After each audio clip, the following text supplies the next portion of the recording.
এক বান্দা আল্লাহ তাআলার কাছে গুনাহ মাফ চাইলে, আপনারা এই মাত্র শুনলেন,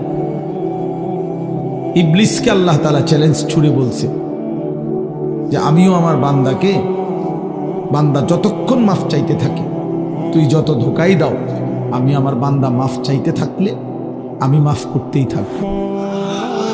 এটা বহুত সুন্দর কথা, আজীব কথা, আজীব কথা।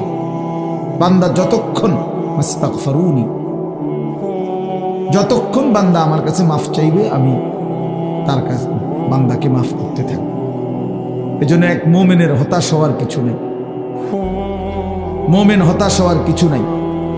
ওয়াল্লাযীনা ইযা ফাআলু ফাহিশাতান আও যালামু আনফুসাহুম যাকারুল্লাহ ফাস্তাগফিরু লিযুনুবিহিম ওয়া মান ইয়াগফিরুয যুনুবা ইল্লাল্লাহ ওয়া লাম ইউসিররু আলা মা ফাআলু ওয়া হুম ইয়ালামুন। আল্লাহ তাআলা বলেন, আমার বান্দা যখন অশ্লীলতা, বেহায়াপনা, অসভ্যতা, নোংরামি, নাফরমানি, পাপ করতে করতে এমনকি নিজের উপরে একেবারে জুলুম করে ফেলছে, নেকি বলতে কিছুই নাই, গুনার সাগরে হাবুডুবু খাচ্ছে, আল্লাহ তাআলা তাকেও আশ্বাস দিছে সে যেন আমি আল্লাহকে স্মরণ করে, বান্দা যেন আমাকেই মনে করে এবং আমি আল্লাহর কাছে নিজের গুনাহের জন্য মাফ চায়, তওবা করে, আল্লাহকে যেন বলে, আল্লাহ আপনি ছাড়া আমাকে মাফ করবে কি, আর আমি জেনে বুঝে আর করব না, আমি ছেড়ে দিলাম। এই তিনটি শর্ত যদি বান্দার কাছ থেকে আল্লাহ পায়, তওবা তিন জিনিসের নাম, পেছনের গুনাহ সমূলে ছেড়ে দেওয়া, কালউ মা কান, একদম গোড়া সহ গুনাহ সম্পূর্ণ ছেড়ে দেওয়া, আইয়াজিমা আন লা ইয়াউদা ইলাইহা আবাদান, এ কথার মজবুত সিদ্ধান্ত দেওয়া যে মাওলা এমন নাফরমানি আমি আর করব না, আর আইয়ান্দামা আলাইহা, লজ্জিত আর অনুতপ্ত হয়ে চোখের এক ফোঁটা পানি ফেলে আল্লাহ তাআলার কাছে মাফ চাওয়া। বান্দা যদি এই তিন শর্ত পুরা করে, বান্দা যদি বলতে পারে দিল থেকে, আল্লাহ আমি গুনাহ ছেড়ে দিলাম, আর করব না, ওয়াদা দিলাম, আমি লজ্জিত মাওলা, আমি মাফ চাইলাম, আল্লাহর কসম, আল্লাহ বলেন উলাইকা জাযাউহুম মাগফিরাতুম মির রাব্বিহিম, আমিও ওয়াদা দিলাম বান্দা 90 বছরের গুনাহ আমি একসাথে মাফ করে দিলাম। আসমান ছোঁয়া, হুজুর শুনছেন, আপনারা বলছেন, লাউ বালাগাত যুনুবুকা আনানাস সামা, আল্লাহ বলছে বান্দা তোমার গুনাহ যদি আসমান পর্যন্ত পৌঁছে যায়, তবুও যদি মাফ চাও, আমি কোনো পরোয়া করি না, আমি আল্লাহ হক আদায় করে তওবা করিলে আমি মাফ করব, গাফারতু লাকা ওয়ালা উবালি, আমি মাফ করে দেব। ইয়া ইবনা আদম লাউ আন্নাকা আতাইতানি বিকিরাবিল আরদি খাতায়া সুম্মা ইস্তাগফারতানি লা তুশরিকু বি শাইআ লা আতাইতুকা বিকিরাবিহা মাগফিরা। আল্লাহ বলে বান্দা তুমি যদি জমিনের বালুকণা পরিমাণ গুনাহ নিয়ে আসো, এই পৃথিবীতে কি পরিমাণ বালুর কণা, 1 লাখ, 2 লাখ, 10 শতক জায়গার মধ্যে যদি ড্রেজার দিয়া বালু ভরাট করে, তো কয়টা বালু কেউ গুনে শেষ করা যাবে? তো আল্লাহ তাআলা বলেন এই জমিনের সমস্ত বালু কণা সম পরিমাণ গুনাহ নিয়েও বান্দা তুমি যদি আমার কাছে আসো, সুম্মা ইস্তাগফারতানি, অতঃপর আমি আল্লাহর কাছে তওবা করলাম, শর্ত হইল লা তুশরিকু বি শাইআ, আমার সাথে শিরিক করতে পারবা না, আমার সাথে আর কাউরে ডাকবা না, আমার সাথে কারো কাছে চাইবা না, শুধুই আমার কাছে বলবা, শুধু আমার কাছে চাইবা, চোখের পানি ফেলবা আমার কাছে, রাত গভীরে রাহাজারি করবা আমার কাছে, হাজত রাওয়া, মুশকিল কুশা, সব প্রয়োজন পূরণকারী, সব পেরেশানি দূরকারী আমাকেই মনে করবা, আমাকেই ডাকবা, আমার কাছেই বলবা, মাফ চাইবা। আল্লাহ বলেন লা আতাইতুকা বিকিরাবিহা মাগফিরা, আমি আল্লাহ ওয়াদা দিলাম সম পরিমাণ মাগফিরাত নিয়ে আমি তোমার কাছে আসব, আমি আসব। ইন আতাইতানি লাইলান আতাইতুকা লাইলান ওয়া ইন আতাইতানি নাহারান আতাইতুকা নাহারান। আল্লাহ বলে, বান্দা তুমি রাতে যদি আসো গুনাহ নিয়ে, আমি মাগফিরাত নিয়ে আসবো রাতেই। তুমি দিনে আসলে দিনেই মাফ, রাতে আসলে মাফ, রাতেই মাফ। তুমি আসবে যখন, আমিও আসবো তখন, আমিও আসবো তখন। তুমি আইসো বান্দা, ইয়া আদম কুম ইলাইয়া আমশি ইলাইকা। আল্লাহ বলে, বান্দা তুমি আমার জন্য দাঁড়াও, আমি তোমার জন্য হাঁটবো। ওয়ামশি ইলাইয়া উহারবিলু ইলাইকা, তুমি আমার জন্য হাঁটো, আমি তোমার জন্য দৌড়বো, আমি তোমার জন্য দৌড়ব। তুমি আগাও বান্দা, তুমি 1 কদম, আমি 10 কদম। তুমি হাঁটতে হাঁটতে আসবা, আমি দৌড়তে দৌড়তে মাগফিরাত নিয়ে আসবো। আও বান্দা। লাল্লাহু আশাদ্দু ফারাহান বিতাওবাতি আবদি। আল্লাহর নবী সাল্লাল্লাহু আলাইহি সাল্লাম বলেন, আল্লাহ তাআলা সবচেয়ে বেশি খুশি হন, সবচেয়ে বেশি খুশি হয়, আশাদ্দু ফারাহান, সবচেয়ে বেশি খুশি হয় নবী বলছেন, বিতাওবাতি আবদিহি, তার বান্দা যখন তওবা করে। হুজুর যখন বলতেছিলেন আমারও দিল ছুঁয়ে গেছে। হ্যাঁ ঠিকই, 2024 সালের একটা বছর আমারও তো হায়াত থেকে চলে গেছে। এই 1 বছরে আমি কত শত শত মাহফিলে এই তারিখ বলছি, 2024। আমার মনে হয় আল্লাহর ইচ্ছায় এই আজকের এই বিদ্যাকূট মাহফিলেই আমি শেষবারের মতো বললাম 31শে ডিসেম্বর 2024। আজকেই শেষ বললাম, কারণ একটু পরেই 12টার কাঁটা বাজলেই নতুন বছর শুরু হয়ে যাবে। আগামীকাল থেকে 2025 বলতে হবে পৃথিবীবাসী।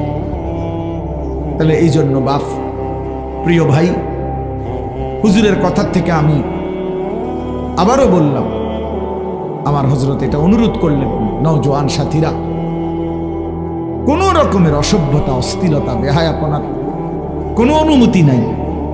কোরআন শরীফে আছে, আল্লাহ তাআলা বলেন, ইন্না ইদ্দাতাশ শুহুরি ইনদাল্লাহি 12 শাহরান ফি কিতাবিল্লাহি ইয়াওমা খালাকাস সামাওয়াতি ওয়াল আরদ মিনহা আরবাআতুন হুরুম যালিকাদ দীনুল কাইয়্যিম ফালা তাযলিমু ফীহিন্না আনফুসাকুম।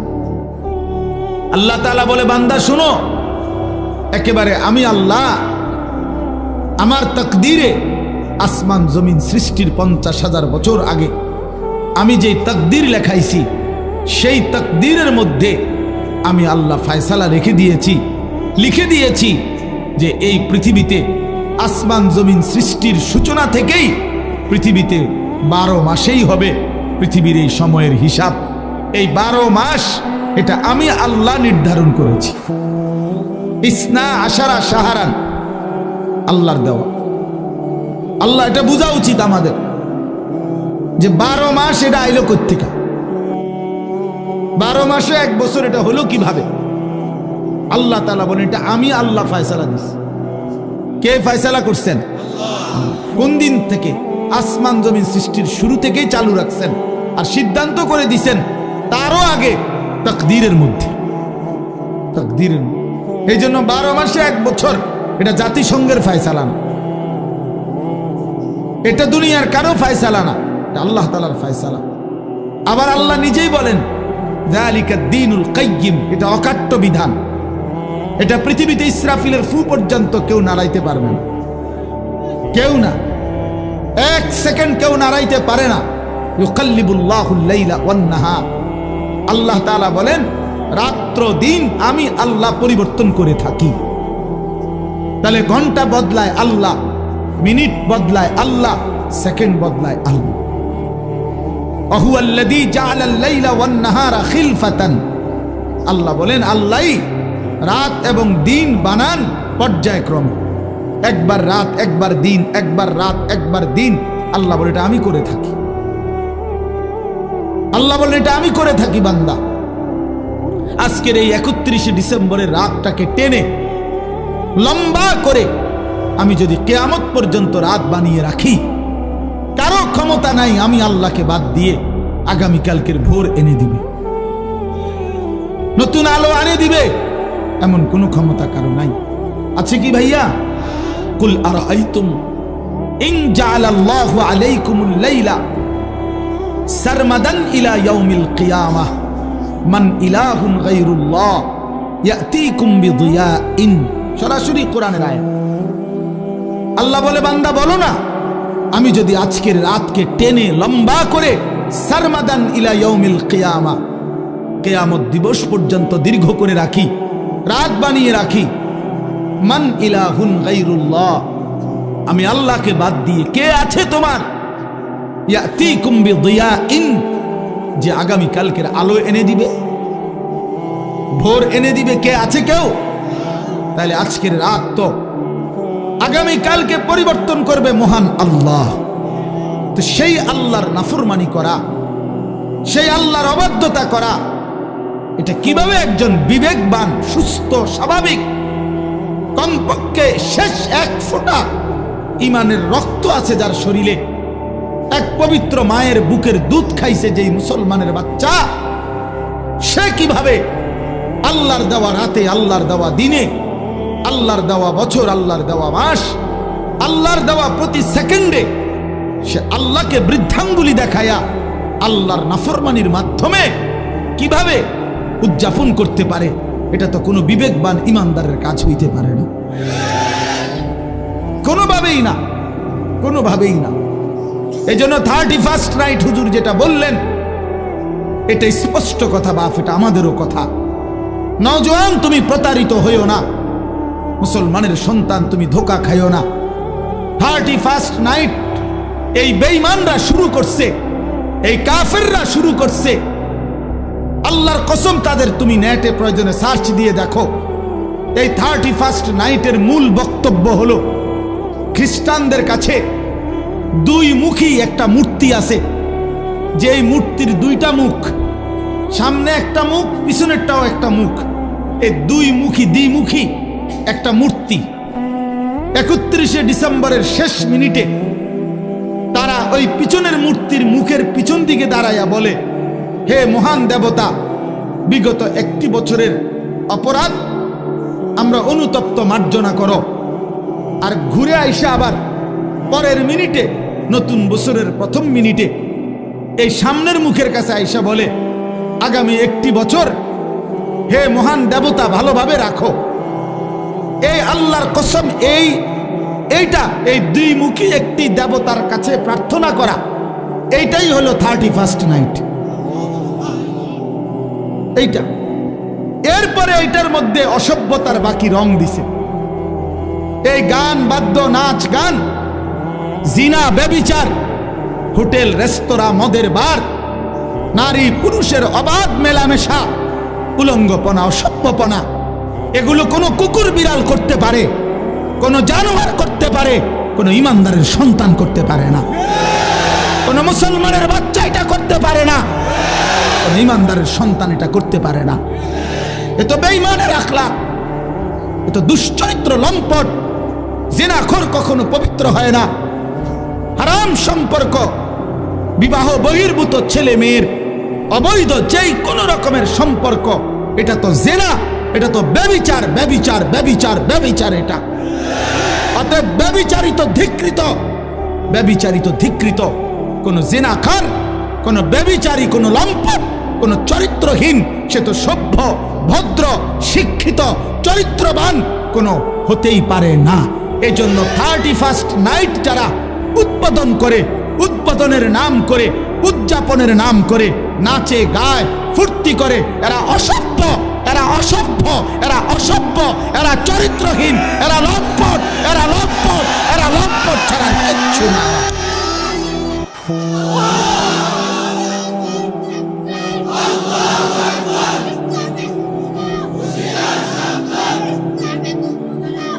অতএব আমি অনুরোধ করি যুবক, আমার সাফ কথা,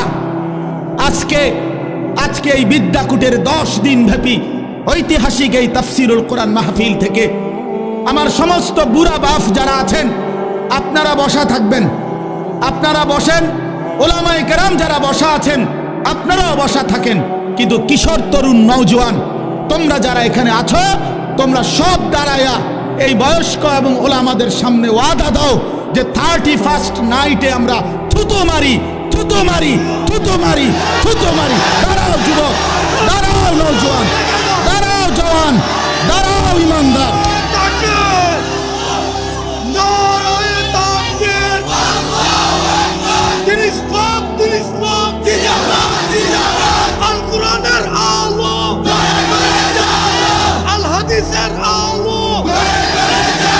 বলেন যে 31st নাইটে থুতু মারি, থুতু মারি, বলো থুতু মারি, থুতু মারি।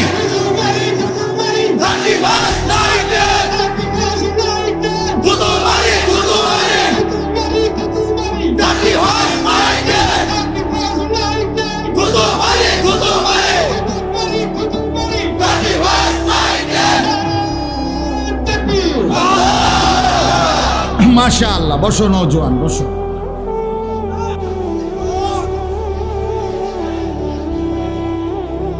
ইনশাআল্লাহ আগামীর নওজোয়ান তোমরা, আগামীর ইসলাম তোমাদের হাতে ইনশাআল্লাহ, আগামীর কালেমার পতাকা উড়বে তোমাদের হাতে ইনশাআল্লাহ। 2024 সালের বিদায় নিচ্ছে, 2 উইকেট পড়ছে 2024 সালে ইনশাআল্লাহ। আমার ব্যক্তিগত কথা হলো, অনেকে অনেকভাবে 2024 সালকে মূল্যায়ন করছে। আমার ব্যক্তিগত মূল্যায়ন হলো 2024 সাল উইকেট পড়ার বছর। এবছর প্রথম উইকেট পড়ছে 5ই আগস্টের জালেমের পলায়নের মাধ্যমে। এই বছর দ্বিতীয় উইকেট পড়ছে 8ই ডিসেম্বর সিরিয়ার আরেক জালেম বাশার আল আসাদের পতনের মাধ্যমে। অতএব 5ই আগস্টে 1 উইকেট পড়ছে, 8ই ডিসেম্বর আরেক উইকেট পড়ছে। এই জন্য এই বছর বোলিং ভালো হয়েছে, কড়া বোলিং হয়েছে। 24 সাল উইকেট পড়ছে ভালো, ইনশাআল্লাহ আগামীতে আরো উইকেট পড়বে। আগামীর উইকেট ইসরায়েলের ওই কুত্তা প্রধানমন্ত্রী নেতানিয়াহুর উইকেট, ইনশাআল্লাহ ওই উইকেটটাও পড়ে যাবে ইনশাআল্লাহ। ফিলিস্তিনের বিজয় হবে ইনশাআল্লাহ, কালেমার বিজয় হবে ইনশাআল্লাহ। এত রক্ত, এত শাহাদাত, এত খুন, মুমিনের এত রক্তের বিনিময় মহান আল্লাহ দেবে। আল্লাহ আছে, এখনো আছে। যে মালিক 5ই আগস্টের জালেমকে পলায়ন করতে বাধ্য করেছে, 8ই ডিসেম্বরের জালেমকে পলায়ন করতে বাধ্য করেছে, সেই মালিক ইসরায়েলের কুত্তাকেও পলায়ন করতে দেবে ইনশাআল্লাহ। গুজরাটের কসাই ইমানদার মুসলমানকে ইন্ডিয়ার জমিনে গুজরাটে হত্যাকারী যেই জালেম, সেই নরেন্দ্র মোদীর উইকেটটাও পড়ে যাবে ইনশাআল্লাহ। ইনশাআল্লাহ মনে রাখো, অচিরেই যুবক মনে রাখো, বাংলাদেশের গলিতে গলিতে, রাস্তার মোড়ে মোড়ে, বাজারে মার্কেটে, জেলা উপজেলা, গ্রামে গঞ্জে মাদ্রাসা গড়ে উঠছে। মুসলমানের সন্তান দলে দলে আল্লাহর কোরআন পড়তেছে, হাফেজে কোরআন হইতেছে। সমাজের দিন মজুর একেবারে খেতে খামারে কাজ করে, তারাও তাদের সন্তানকে হাফেজ বানাচ্ছে। সমাজের একেবারে উচ্চ পদস্থ ব্যক্তি যারা, তারাও তাদের সন্তানকে কোরআনের হাফেজ বানাচ্ছে। এটাই প্রমাণ করে আগামীর পৃথিবী ইসলামের পৃথিবী ইনশাআল্লাহ, আগামীর পৃথিবী কোরআনের পৃথিবী ইনশাআল্লাহ। অতএব 130 কোটি ভারতীয় বেঈমান আমাদেরকে চোখ রাঙ্গাইলে আমরা এক বিন্দুও ভয় পাই না। 130 কোটি ইন্ডিয়ার বেঈমানকে আমরা গণাত ধরি না, গণায় ধরি না। আমগরে আলু দিবে না, আটা দিবে না, পেঁয়াজ দিবে না। আলু, পাটা, আটা, পেঁয়াজ তার আব্বার। মোদি তোর আব্বার এগুলো বলে। মাশাআল্লাহ, মাশাআল্লাহ। অতএব এটা কারো বাপের না, তাদের আলু, আটা, পেঁয়াজ এগুলো মোদির বাপের বলে, ভারতের আব্বার এগুলো। তোদেরকে বেটা 130 কোটি বেঈমানকে যিনি প্রতিদিন চাল, ডাল, আলু, পেঁয়াজ, ভাত, মাছ খাওয়ায়, তিনি তো আমার আল্লাহ বেটা। আরে আমার আল্লাহ, আমি আজকে যারে এশার নামাজে সেজদা দিছি, তিনি তোরে খাওয়ায়। আমি আজকে যারে মাগরিবে সেজদা দিছি তিনি তোরে খাওয়ায়, আমি আজকে যারে আসরের নামাজে সেজদা দিছি তিনি তোদেরকে খাওয়ায়, আমি যারে জোহরে সেজদা দিছি তিনি তোদেরকে খাওয়ায়, আমি ফজরে যারে সেজদা দিছি তিনি তোদেরকে খাওয়ায়। বেঈমান, আমার আল্লাহ তোরে খাওয়ায়, তুই আমারে ধমক দেস কেন? কথা বলেন না কেন? ওরা আঙ্গ ইমানদারকে ধমক দেয়, মন্ডাসে এখন গিয়ে কই নাই বেড়া পাগলামি করো। হ্যাঁ, মাটি ছোট হইতে পারে, মাতৃভূমি ছোট হইতে পারে, 56,000 বর্গ মাইলের লাল সবুজের ওই পতাকার মাঝখানের যে লাল, এটা রং না, এটা শহীদের খুন। অতএব রক্তের বিনিময়ে আজাদি, খুনের বিনিময়ে স্বাধীনতা। কি তামাশা! এদেশ, এই জাতি, এই মাতৃভূমির সন্তানরা যে রক্ত দিতে জানে, এটা তো আমাদের মানচিত্রেই আছে, আছে না? আমাদের এই লাল সবুজের পতাকার লাল, এটা তো শহীদের খুন। অতএব কোনো পরোয়া করার কিছু, ইনশাআল্লাহ যুবক মনে রাখো। আরে আনিস কোনোদিন হয়তো থাকবে না, মাওলানা মিজান থাকবে না, ওলামায়ে কেরাম আমরা হয়তো থাকবো না, কিন্তু আগামীর পৃথিবী দেখবে ইনশাআল্লাহ দিল্লির লাল কেল্লাতে কালেমার পতাকা উড়বে ইনশাআল্লাহ। ইনশাআল্লাহ মনে রাখো, ইনশাআল্লাহ কোনো অসুবিধা নেই। আমরা শহীদ হইলে কোনো সমস্যা নাই। বাংলাদেশে কোনো ষড়যন্ত্র বাস্তবায়ন হবে না। ইসকনের গুন্ডা সন্ত্রাসীদের ষড়যন্ত্র বাংলাদেশে বাস্তবায়ন হবে না। সাদের গুন্ডা, সাদের সন্ত্রাসী এই বাহিনীর দ্বারাও এদেশে দাওয়াত তাবলীগের মধ্যে যারা, যেই গুন্ডারা ঢুকছে, যেই গুন্ডারা সাদের নাম ধরে, ওই ভণ্ড প্রতারক মুনাফিক, তার গুন্ডা সন্ত্রাসীরাও এদেশে টিকবে না ইনশাআল্লাহ। দিল্লির সাদ জানে না এটা বাংলাদেশ, এটা বাংলাদেশ, এটা দিল্লি না, সে জানে না এটা। অতএব এদেশের লক্ষ লক্ষ ওলামায়ে কেরাম, তাওহীদি জনতা, ইমানদারের কলিজায় খুন দিয়েছে। টঙ্গীর বিশ্ব ইজতেমার পবিত্র জমিনকে রক্তে ভাসাইছে যারা, ওরা গুন্ডা, ওরা সন্ত্রাসী। সাদ ভণ্ড, বলো সাদ ভণ্ড, সাদ ভণ্ড, সাদ ভণ্ড। অতএব সাদের কোনো কার্যক্রম, তার অনুসারীদের কোনো কার্যক্রম বাংলাদেশে হতে দেওয়া হবে না। এদেশ শাহজালালের, শাহপরানের, এদেশ ওলামায়ে কেরামের, এদেশ হাটহাজারীর আল্লামা শাহ আহমদ শফি রহমতুল্লাহ আলাইহির নাফরমান এখন হেফাজতে ইসলাম চিনে না, আল্লামা মামুনুল হক চিনে না, আমাদের ওলামায়ে কেরামকে চিনে না। মামুনুল হক তার বাপ মামুনুল হককে চিনে না, হেফাজতে ইসলামকে চিনে না। আরে বেটা বেঈমান, এখনো 2013 সালের 5ই মের রক্তের গ্রান শাপলা চত্বরে গিয়া নাক লাগাও, রক্তের গ্রান পাইবা। ওলামায়ে কেরামের পবিত্র তাজা খুনের রক্তের গ্রান লাগবে। এখনো এখনো রক্ত শুকায় নাই শাপলা চত্বরে। ওরা মুসলিম লেবাসধারী। আরে কোনো কাফেরে মারলে মুসলমান মেনে নিতাম, যে নেতানিয়াহু মারছে, মুদিয়ে মারছে, ট্রাম্পে মারছে, মনটারে বুঝাইতাম। মুসলিম পরিচয়ধারী সারা দিন মিয়া, সারাটা দিন ইজতেমার মাঠে কাজ করছে যেই মানুষগুলো, এই লক্ষ লক্ষ সারা পৃথিবীর ইমানদারদের জন্য মাঠ তৈরি করে 5 ওয়াক্ত নামাজ পড়ে রাত্রি গভীরে যে মানুষগুলো একটু ঘুমাইছে, ঘুমন্ত ইমানদার মুসলমানকে মুসলিম পরিচয়ধারী কোনো ব্যক্তি কিভাবে হত্যা করতে, কিভাবে রক্ত ঝরাইতে? আরে সাদ তুই কি করলি? ওয়াসিফ তুই কি করলি? করলি কি? কি করলি তুই? ইমানদারের রক্ত ঝরাইলি কেমনে? মুসলমানের রক্ত ঝরাইলা কেমনে? যে হাফেজ সাহেব তালেবে ইলমদেরকে আল্লাহর কোরআন পড়ায়, ওই হাফেজ সাহেব তো কোরআনের পৃষ্ঠা উল্টায় আঙ্গুল দিয়া, এমন পবিত্র হাফেজ সাহেবের আঙ্গুল কাইটা ফেলে দিছে। এই জন্য আপনারাও সতর্ক থাকবেন, এই ভণ্ড সাদের কোনো অনুসারী যেন নবীনগরের জমিনে না থাকে। সাবধান মুসলমান, কোন ষড়যন্ত্রকারী বাংলাদেশে তার ষড়যন্ত্র বাস্তবায়ন করতে পারবে না ইনশাআল্লাহ। আল্লাহ তাআলা আমাদেরকে তৌফিক দান করেন। এই যে যুবকদের এই আশা, ইনশাআল্লাহ আপনাদের এই ব্যাপক উপস্থিতি প্রমাণ করে আল্লাহর কোরআনের জন্য এই জাতি প্রস্তুত আছে ইনশাআল্লাহ। দ্বীনের জন্য প্রস্তুত আছে ইনশাআল্লাহ। আল্লাহ তাআলা উলামায়ে কেরামের আহ্বানে আল্লাহর দ্বীনের জন্য আপনারা লড়বেন তো ইনশাআল্লাহ? হাত তুলে বলেন ইনশাআল্লাহ। লড়বেন তো ইনশাআল্লাহ? উলামায়ে কেরামের তত্ত্বাবধানে থাকবেন তো ইনশাআল্লাহ? আল্লাহ তৌফিক দান করেন, আল্লাহ কবুল করেন।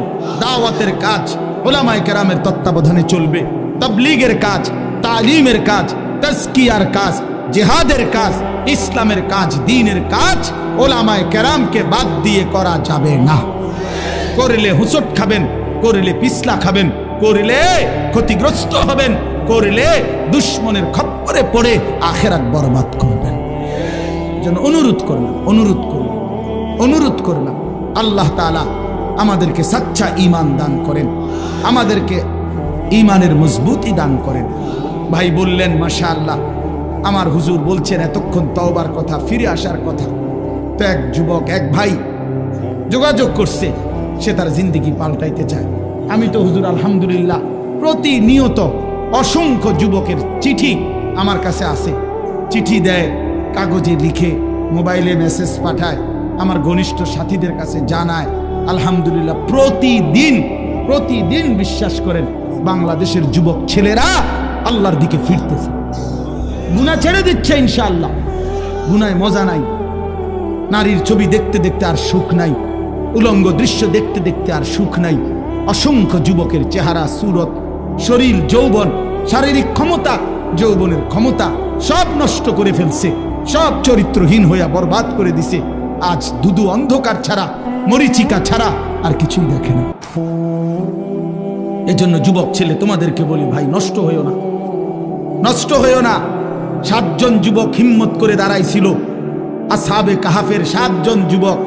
আল্লাহ তাআলা তাদের ঈমান, পুরা দেশ কাফের, আর এই 7টা যুবক প্রথম ঈমানদার হয়ে দাঁড়াইছিল। আল্লাহ বলছে তোমরা ঘুম যাও, তোমাদের ঈমানে আমি আল্লাহ খুশি হলাম, তোমাদের পক্ষ হয়ে পুরা জাতির সংশোধনের কাজ আমি আল্লাহ করে দিচ্ছি, তোমরা ঘুম যাও। 309 বছর পরে আল্লাহ এই 7 যুবককে ঘুম থেকে উঠাইয়া আল্লাহ বলছে এবার এলাকায় গিয়ে হাঁটো, ঘুরো, যাও, দেখে আসো, দেখবা বাদশাও ইমানদার, জনগণও ইমানদার। কি ঘটনা! আসহাবে কাহাফ 7 যুবক। হুজুর আমি এইবার প্রতি বছর আমি সন্দ্বীপ যাই মাহফিলে, চট্টগ্রাম সন্দ্বীপ উপজেলায়। এই সন্দ্বীপে বঙ্গোপসাগর পার হইয়া যাইতে হয় স্পিড বোটে, অনেক মানে ভয়ের এই জায়গাটা পার হওয়া অনেক দূর। তো প্রতি বছরই আমরা যাওয়ার চেষ্টা করি, বাংলাদেশের সব ওলামায়ে কেরাম যায় সন্দ্বীপে। বড় বড় বুজুর্গ, আমাদের শায়েখে সন্দ্বীপি ইদ্রিস সন্দ্বীপি রাহমাতুল্লাহর মতো মহান বুজুর্গ সন্দ্বীপের। তো এই বছর গত বছর 2023 সালের অক্টোবর নভেম্বর মাসে এই একটা কারগুজারি শুনেন। অক্টোবর নভেম্বর মাসে 4টা কলেজের ছেলে, ওরা আপনার প্রতিদিন ফজরের নামাজ জামাতে পড়ে, তো পইরা সাগরের পারে হাঁটে। একদিন তারা গত বছর নিজেদের মধ্যে বলতেছে, যাচ্ছা আমরা যে প্রতিদিন ফজর পড়ি, হাঁটি, তো আমরা একটা কাজ করি, চলো না হাইটা আমরা এই সকাল টাইমটা আমাদের বন্ধুদেরকে ফজরের নামাজের জন্য উঠাই, ফজর ক্যাম্পেইন, ফজরের জন্য গণসংযোগ করি, চলো। এই কথা নিয়ত করে 4 বন্ধু কি করবে, কার কাছে যাবে, একটা খসড়া পরিকল্পনার জন্য একটা কাগজ খুঁজছে, আর যে লেখি আমরা লোক, কখনই কাগজ নাই তাদের, এই মুহূর্তের লগে সাথে কাগজ ছিল না। তো এই ছেলেটা বলতেছে, কয় হুজুর সিগারেটের একটা প্যাকেট সাগরের পার থেকে খুঁজে নিছি, নিয়ে সিগারেটের প্যাকেটের ওই ভিতরের অংশটা সাদা না, এইটা বইয়ে লিখছি, লেখা ঠিক করে আমরা কোথায় কোথায় যাব, কেমনে কেমনে করব, এই শুরু করলাম কাজ, ফজর ক্যাম্পেইন, মানে ফজরের জন্য গণসংযোগ করা। এরপরে আলহামদুলিল্লাহ দেখেন এই বছর 19শে নভেম্বর আমি এরকম, এটার মতো হবে, আরো বড় হবে প্যান্ডেল, ওই সন্দ্বীপের সবচেয়ে বড় মাদ্রাসা, যিনি পুরা সন্দ্বীপ উপজেলা ইত্তেহাদুল ওলামার সভাপতি, মুরব্বী হুজুরের মাদ্রাসার মাহফিল, ওরা আমারে বলছে আগে যে হুজুর রাত্রে যেখানে মাহফিল হবে সেখানে ফজরের পরে ওই প্যান্ডেলে আমাদের মাহফিল, মানে ওদের আলাদা। ঠিক আছে, আমি যেহেতু রাতে থাকবো, তোমাকে ফজরের পরে অসুবিধা নাই, আমি আসি। সকালবেলা ফজরের নামাজের পরে এরা আসতে শুরু করছে পোলাপাই। মনে আধা ঘন্টার ভিতরে পুরাটা মাঠ পূর্ণ হয়ে গেছে, সব কিশোর তরুণ যুবক। আল্লাহর কসম, দাঁড়াইয়া ওরা, এই ছেলে বলতেছে, হুজুর আমাদের এই 1 বছরের মেহনতে আমরা এই 4-5 জন যুবক শুরু করছিলাম ফজরের জন্য ডাকা। আল্লাহর দয়া 1 বছরে 4,500 ছেলে লিস্টি করা আমাদের প্রতিদিন ফজরের নামাজ জামাতে। কি করতে পারে যুবক? যুবক চাইলে এই সমাজের প্রত্যেকের হাতে হাতে মদের বোতলও তুলে দিতে পারে। যুবক চাইলে প্রত্যেকের হাতে হাতে নামাজের মুসল্লাও তুলে দিতে পারে। যুবককে আল্লাহ শক্তি দিছেন, আল্লাহ তো শক্তি দিছেনই কাজ নেওয়ার জন্য, না তো শক্তি কেন দিলেন? আল্লাহ তাআলা যৌবন কালকে বলছেন কুওয়াত, শক্তি। আল্লাহুল্লাযী খালাকাকুম মিন দুফিন, আল্লাহ বলছে তোমাদেরকে আমি সৃষ্টি করেছি দুফ, দুর্বল অবস্থায়, তার মানে শিশুকাল। সুম্মা জাআলা মিন বাদি দুফিন কুওয়াতান, অতঃপর সেই দুর্বলতার পরে আমি তোমাদেরকে দিলাম শক্তি, মানে যৌবন। সুম্মা জাআলা মিন বাদি কুওয়াতিন দুফান ওয়া শাইবা, পুনরায় আবার সেই শক্তির থেকে আবার ফিরিয়ে দিলাম দুর্বলতা এবং বার্ধক্য। তাহলে বোঝা গেল শিশুকালও দুর্বল, বৃদ্ধকালও দুর্বল, তাহলে শক্তি কখন? আল্লাহ কোরআনে বলছে। এই জন্য অনেক নওজোয়ান, আমি তোমাদের জন্য দিল থেকে দোয়া করি বন্ধু, রাত এই গভীরে আমরা প্রত্যেকেই এই 10 দিন ব্যাপী ঐতিহাসিক এই তাফসিরুল কোরআন মাহফিলে তোমরা নিজেকে পরিবর্তনের সিদ্ধান্ত নাও। ঠকবা না ইনশাআল্লাহ।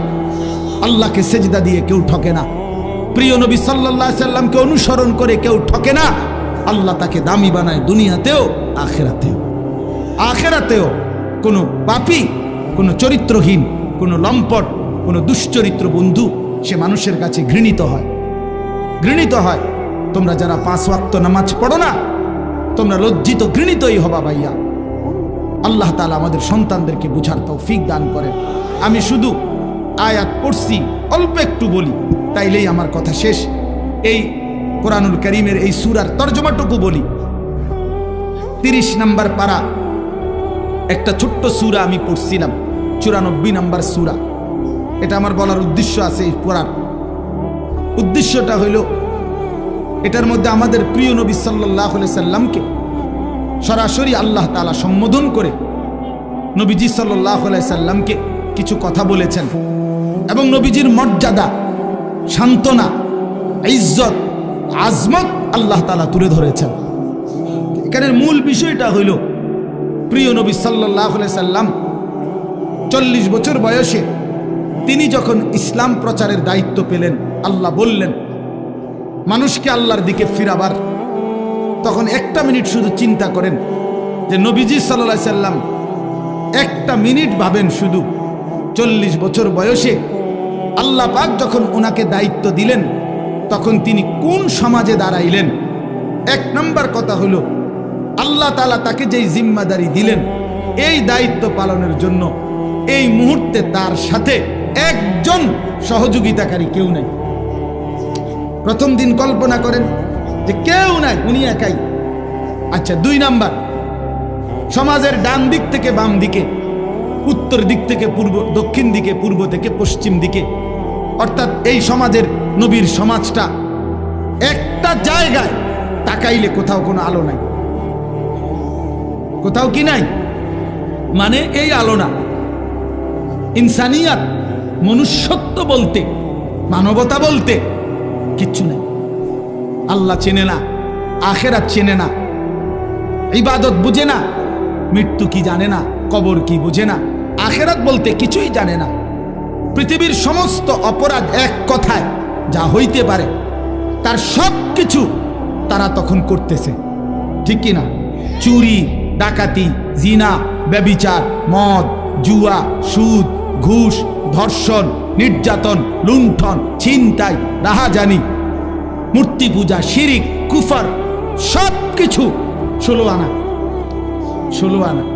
এখন এই অবস্থায় একটি গোটা পৃথিবীর মানুষকে সংশোধনের জন্য একজন রাসূলকে দায়িত্ব দেওয়া হইল, উনি যদি 1 মিনিট চিন্তা করে, হায় আল্লাহ কোন দিক দিয়ে শুরু করবো, কেমনে শুরু করবো, বুঝামু কেমনে, কারে কমু কিতা, যে এই পরিমাণ সদর বদর ডিভাইড করবো কেমনে, ঠিক না কথাটা? চিন্তা করলে কি পরিমাণ অন্ধকার। আমরা ইতিহাসের বইতে বলছি যে 3W ছিল আরবের মানুষদের নিত্যদিনের অভ্যাস।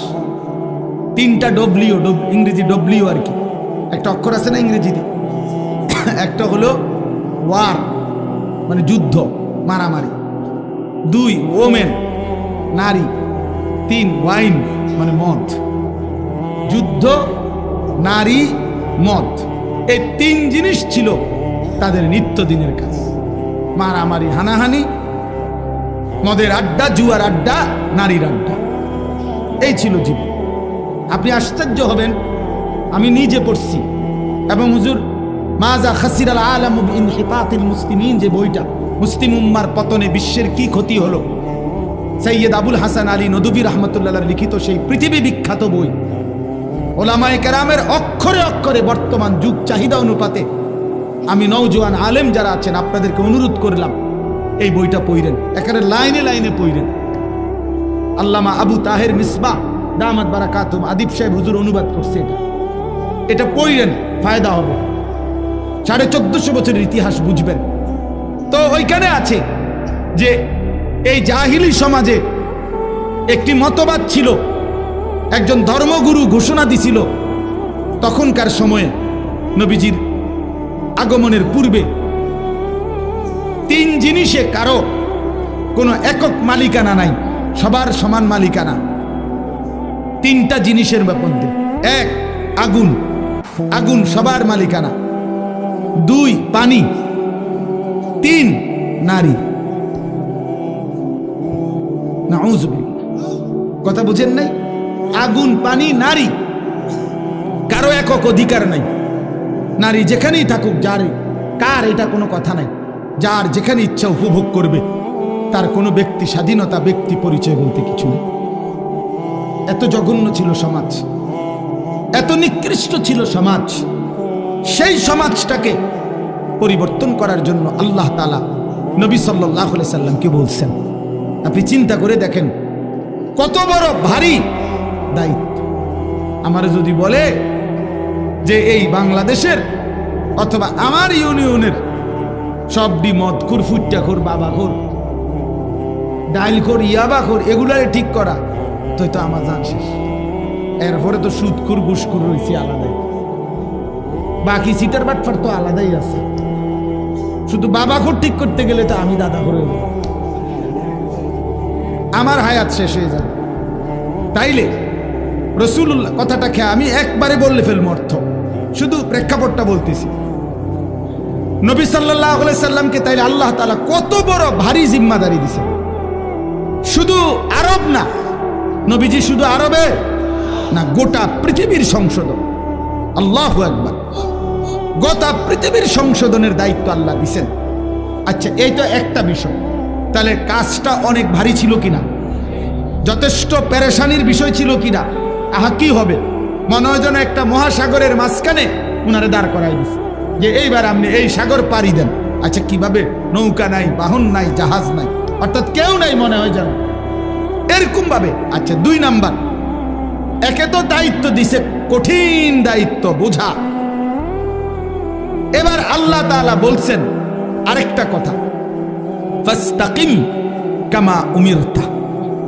বন্ধু সাবধান, আপনাকে যে আদেশ করা হয়েছে, যে দায়িত্ব মানুষের সংশোধন, আমার বান্দাদের পরিবর্তন, এটার থেকে 1 সুতা, 1 চুল আপনি কিন্তু নড়বেন না। ফাস্তাকিম, মজবুত থাকেন, অটল থাকেন, অবিচল থাকেন, সুখে থাকেন আর দুঃখে থাকেন, জুলুম করুক, অত্যাচার করুক, নির্যাতন করুক আর বিদ্রুপ করুক, পাথর মারুক আর উটের নারী ভুড়ি চাপায় দোক, আপনারে পাথর মারুক আর যাই করুক, আপনার পেটে ভাত থাকুক কিংবা না থাকুক, আপনার সাহাবীদেরকে অত্যাচার করুক আর শহীদ করুক, ফাস্তাকিম, আপনি কিন্তু 1 সুতা, 1 চুল নড়বেন না।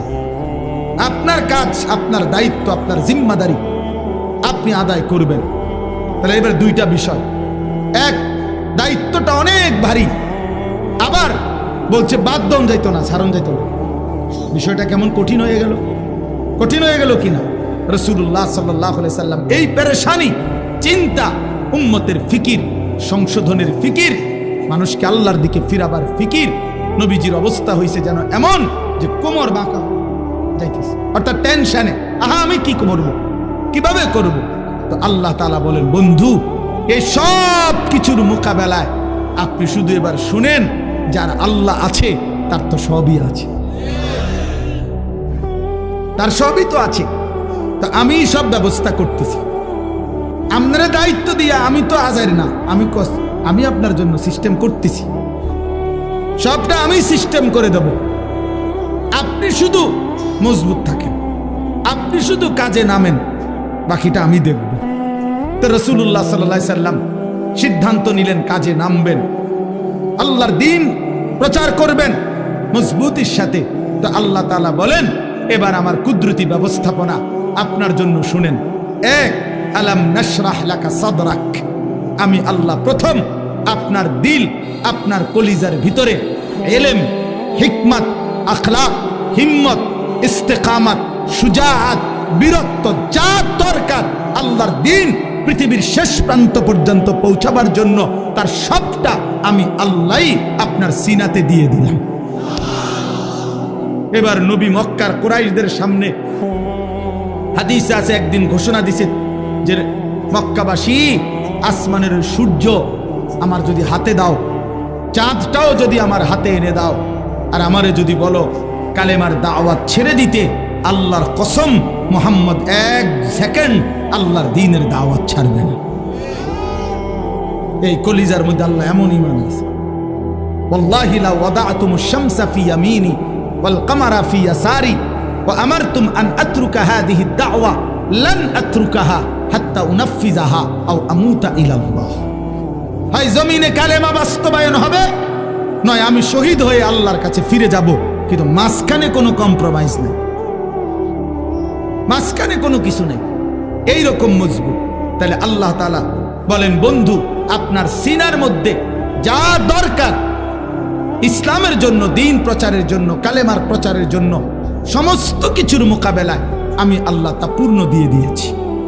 দুই, ওয়াদানা আনকা বিজরাক আল্লাযী আনকাযা যাহরাক, যেই টেনশন, যেই চিন্তা, যেই পেরেশানি, যেই অস্থিরতা আপনার বোঝার মতো আপনার কাঁধে চাপছিল, আমি আল্লাহ নিজে আপনার সেই বোঝা, যা আপনার পিঠ নুয়ে দিছিল, কোমর মনে হয় বাঁকা করে দিছিল টেনশনে, অস্থিরতায়, আমি নিজ হাতে তা দূর করে দিয়েছি, আমি নিজ হাতে দূর করে দিয়েছি।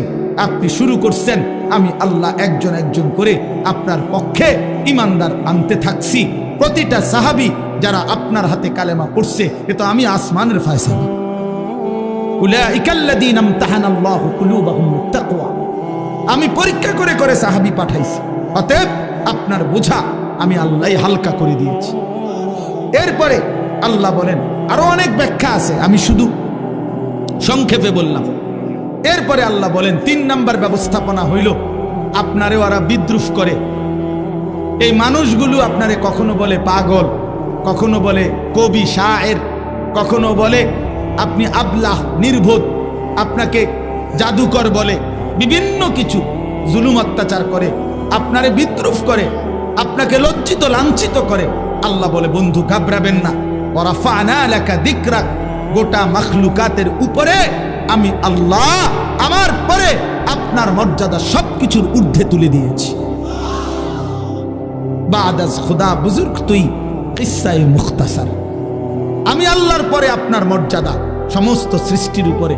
যেন আল্লাহ মেরাজে নিয়া আরশে আজিমের উপরে দাঁড় করাইয়া আল্লাহ যেন নবীকে বলছে, বন্ধু নিচের দিকে তাকায় দেখেন, আমার গোটা সৃষ্টি আপনার কদমের নিচে, আপনি গোটা মাখলুকাতের ঊর্ধ্বে, আমি আল্লাহর পরে, অতএব এটাই আপনার মর্যাদা। এরপরে আল্লাহ যেন বললেন, বন্ধু ওই আজানে দেখেন আমার নামের সাথে আপনার নামও বলতেছে, ওই একামতে শুনেন আমার নামের সাথে আপনার নামও বলতেছে।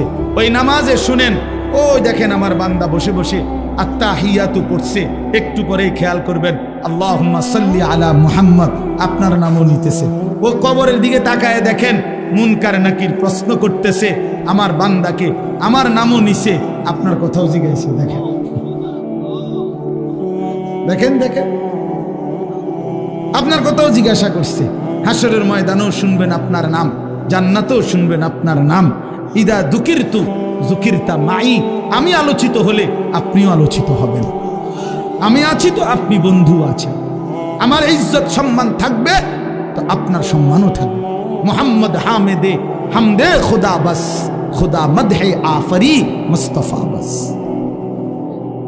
আল্লাহর প্রশংসায় মোহাম্মদই যথেষ্ট, মোহাম্মদ সাল্লাল্লাহু আলাইহি সাল্লামের প্রশংসায় আল্লাহই যথেষ্ট।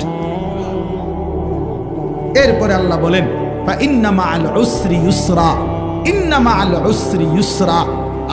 আল্লাহ বলে বন্ধু ঘাবড়াবেন না। আমি জানি দ্বীনের এই কাজ করতে গিয়ে, আল্লাহর দিকে মানুষকে ডাকতে গিয়ে, আমার কালেমার দাওয়াত দিতে গিয়ে প্রতি মুহূর্তে আপনি কষ্ট পাবেন, যন্ত্রণা। এই কষ্টের পরে আমি আল্লাহ আপনার জন্য ইউসর, শান্তি রাখছি, স্বস্তি রাখছি, নিরাপত্তা রাখছি। ঘাবড়াবেন না। দেখবেন বন্ধু 10 বছরে 20 বছরে মুসলমান হইছে যে কয়জন, দেখবেন মক্কা বিজয়ের দিন দেখবেন একদিনে মুসলমান হয়ে গেছে 20 বছরের চাইতে বেশি।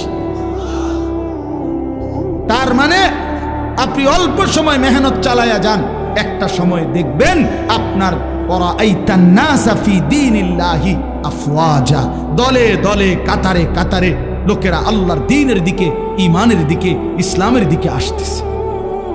সর্বশেষ কথা হলো আল্লাহ তাআলা বলেন ফাইদা ফারাগতা ফানসাব ওয়া ইলা রাব্বিকা ফারগাব। আমি আগেই বলছি অনেক ব্যাখ্যা আছে, কিন্তু মূল বক্তব্য হলো এইটা।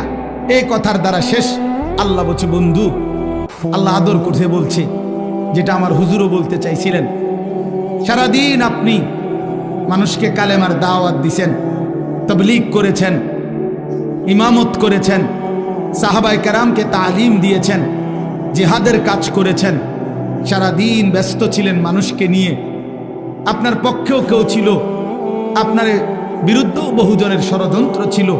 সারাদিনের এই পেরেশানি অস্থিরতা শেষ করে আপনি যখন রাত্রিবেলা অবসর হবেন, তো রাত গভীরে আমার কাছে আইসেন, আমার কাছে আইসেন বন্ধু।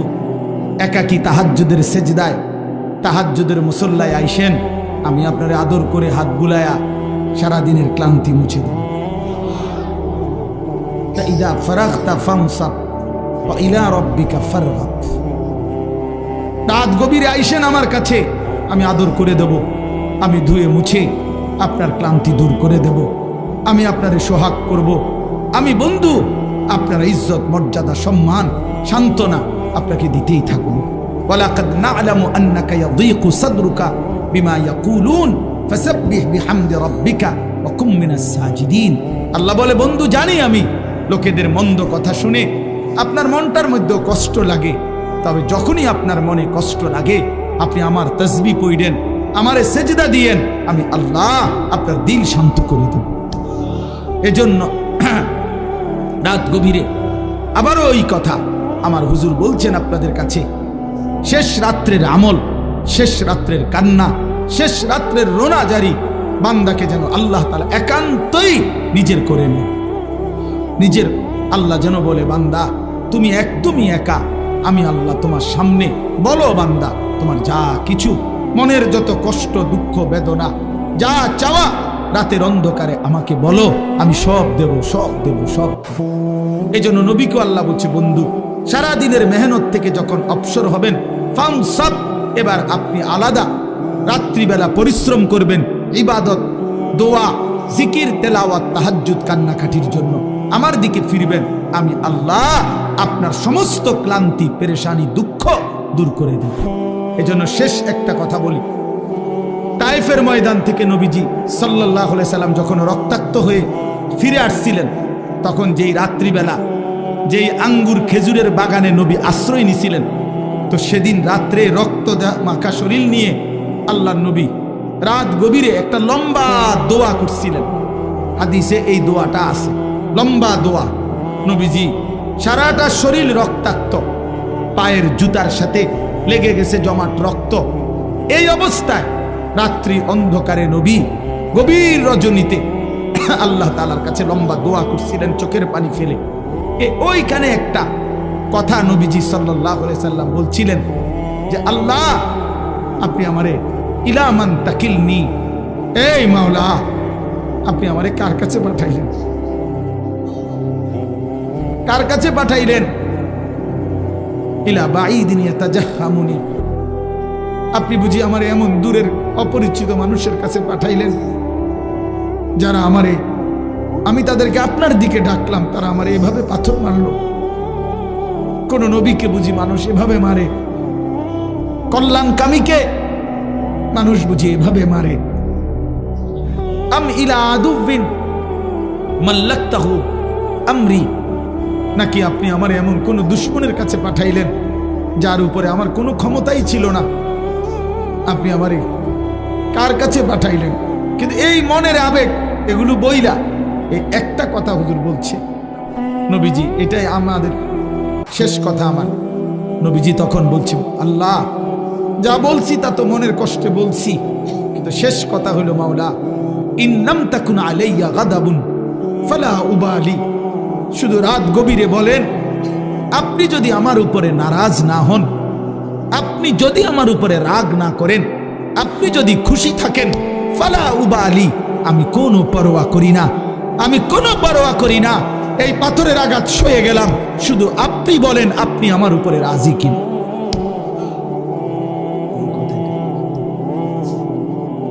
মাওলা যদি বলেন আপনি খুশি, আমার সারা দেহ রক্ত ঝরুক, কোনো অসুবিধা নেই। এজন্য সাদ তুমি ভালো করো নাই, তুমি তোমার গুন্ডা সন্ত্রাসী দিয়ে ইমানদারের রক্ত ঝরিয়েছ। কিন্তু তুমি জানো না রক্ত ঝরানো, শহীদের খুন ঝরা, এ তো রাসূলুল্লাহ সাল্লাল্লাহু আলাইহি সাল্লামের দেহ মোবারক থেকে ঝরেছে। যদি মুমিনের উপরে আল্লাহ রাজি হয়, উলামায়ে কেরাম আজকে নতুন করে একদিন দুই দিন না, রাসূলুল্লাহ সাল্লাল্লাহু আলাইহি সাল্লাম যে ওয়ারাসাত উত্তরাধিকার উম্মতের উলামায়ে কেরামকে দিয়ে গেছে, 1450 বছরের উম্মতের উলামায়ে কেরাম আপনাদের পাহারাদার। আপনারা শুনতে চাইলেও আমরা বলবো, আপনারা শুনতে না চাইলেও আমরা বলবো। যেখানেই অন্যায়, যেখানেই কুফর, যেখানেই শিরক, যেখানেই বিদআত, যেখানেই গোমরাহি, সেখানেই উলামায়ে কেরামের প্রতিবাদ। এটা চলতেই থাকবে, এটা চলতেই থাকবে, এটা চলতেই থাকবে, এটা চলতেই থাকবে। এই জন্য যুগ যুগ ধরে উলামায়ে কেরাম আপনাদের ঈমান আমলের পাহারাদারি করে, পাহারাদারি করে। ইমাম মুহাম্মদ রাহমাতুল্লাহ আলাইহি সারা রাত ঘুমাইতেন না, আমরা কিতাবে নিজে পড়ছি। ইমাম আবু হানিফার ছাত্র ইমাম মুহাম্মদ সারা রাত ঘুমাইতেন না, মাসআলা লিখতেন, ফতোয়া লিখতেন। তো উনারে জিগাইতো, হযরত আপনি ঘুমান না কেন? উনি বলতো, জানো এই দেশবাসী আমার মতো এক মুহাম্মদ ছোট্ট, তার উপরে ভরসা করে তারা ঘুমায়। তারা ভাবে মুহাম্মদ জেগে আছে, সে আমাদের জন্য শরীয়তের মাসআলা গবেষণা করতেছে, আমাদের যা জরুরত আমরা তা তার কাছে জিজ্ঞাসা করে নেব। এই আশায় সাধারণ জনগণ আরামসে ঘুমায়। যে মানুষ আমাদের উপরে ভরসা করে ঘুমায়, আমি কেমনে ঘুমাই তাদের এত বড় দায়িত্ব নেই। কাইফা আনামু ওয়ান নাসু ইয়ানামুনা তাওয়াক্কুলান আলাইনা, এই আরবি আবার, আমি কিভাবে ঘুমাবো অথচ মানুষ তো আমার উপরে আস্থা রেখে। মুহাম্মদ জেগে আছে, সে লিখতেছে, সে মাসআলা লিখতেছে। আল্লাহ তাআলা আপনাদের সবাইকে কবুল করে নেন। আজকের এই তাফসীর মাহফিলে আল্লাহ তাআলা আপনাদেরকে ভরপুর বরকত দান করেন। কোরআনের সাথে থাকবেন তো ইনশাআল্লাহ, আল্লাহর দ্বীনের উপরে থাকবেন তো ইনশাআল্লাহ, উলামায়ে কেরামের সাথে থাকবেন তো ইনশাআল্লাহ। আল্লাহ তাআলা আপনাদেরকে কবুল করেন, তৌফিক দান করেন। 10 দিন ব্যাপী তাফসীরুল কোরআন মাহফিলের সমস্ত আলোচনা আল্লাহর কোরআনের নূর আমাদের দিলের মধ্যে আল্লাহ জ্বালায়া দেন। আমিন। সুবহানাল্লাহি ওয়া বিহামদিহি।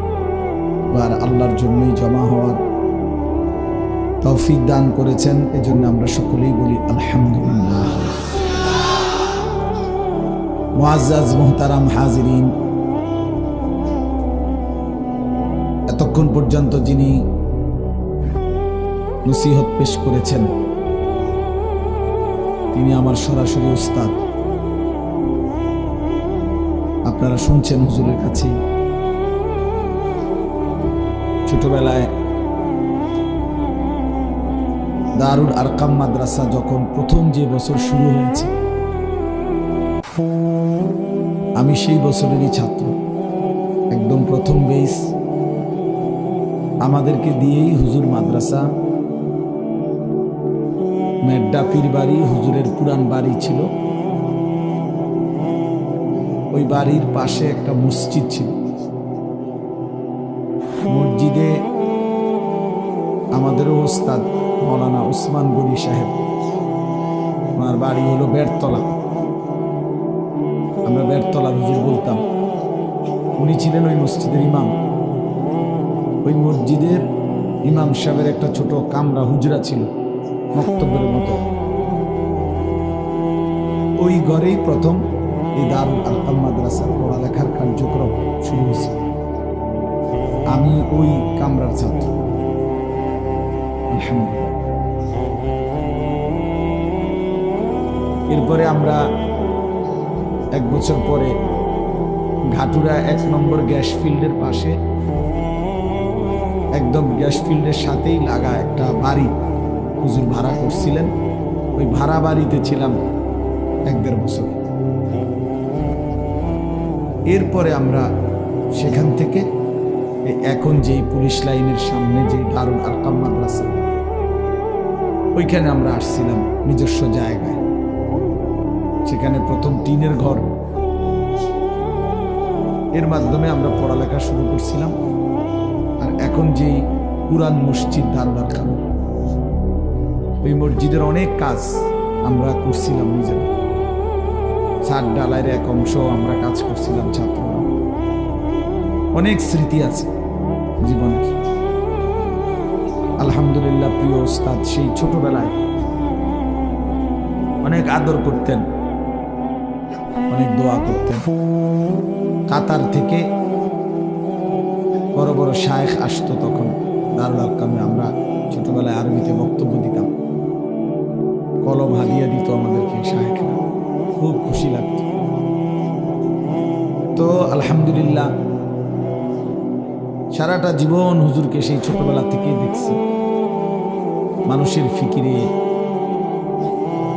দেশ জাতির কল্যাণে, অন্যায়ের বিরুদ্ধে, বাতিলের বিরুদ্ধে। এই বয়সেও এই অসুস্থ দুর্বল, আপনারা জানেন হুজুর অ্যাক্সিডেন্ট করছে, চলতে ফিরতে অনেক কষ্ট হয়। এরপরেও প্রতিনিয়ত ফজরের পর থেকে শুরু করে রাত পর্যন্ত এই ব্যস্ত। কয়েকদিন আগে আমার মাদ্রাসার মাহফিলে 14 তারিখ গেছিলেন, সেখানেও আবার বলতেছে ফজরের পরে হেফাজতের বৈঠক। তো আলহামদুলিল্লাহ, এই এখনো বৈশা বলতেছেন যে আমার অনেক মানুষের, অনেক ওলামায়ে কেরামের কারো মামলা, কারো বিভিন্ন বিষয়াদি, এসব পেরেশানিতে মাওলানা আমি আরো দুর্বল হয়ে গেছি।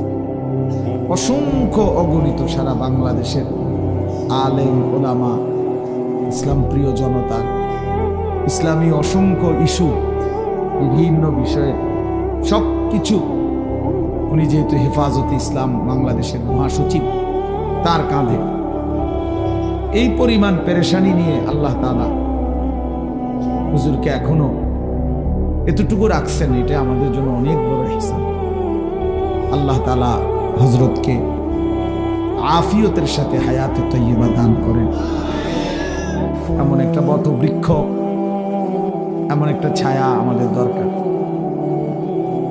আল্লাহ তাআলা যেন দীর্ঘ হায়াত দান করেন। সম্মানিত হাজিরিন, হুজুর বয়ান করার পরে আসলে কোনো যুক্তিতেই বয়ান করা সমীচীন না। এরপরেও আমি তখনই চাইতেছিলাম হুজুরের কাছে, মৌলানা মিজানুর রহমান সাহেব দামাত বারাকাতুহুল্লাহ, হুজুরের কাছে আমি বলতেছিলাম বারবার যে হুজুর চলে আসতেছে, হুজুর আগে বলুক, আমি এরপরে সামান্য কিছুক্ষণ বয়ান করব। কারণ হুজুরকে বসায় রাইখাও, বিশ্রামে রাইখাও আমার জন্য এটা পেরেশানির বিষয়। এই জন্য আলহামদুলিল্লাহ হুজুরের মর্জি মতো অল্প সময়ে আমাদের জন্য অনেক গুরুত্বপূর্ণ কথা বলেছে।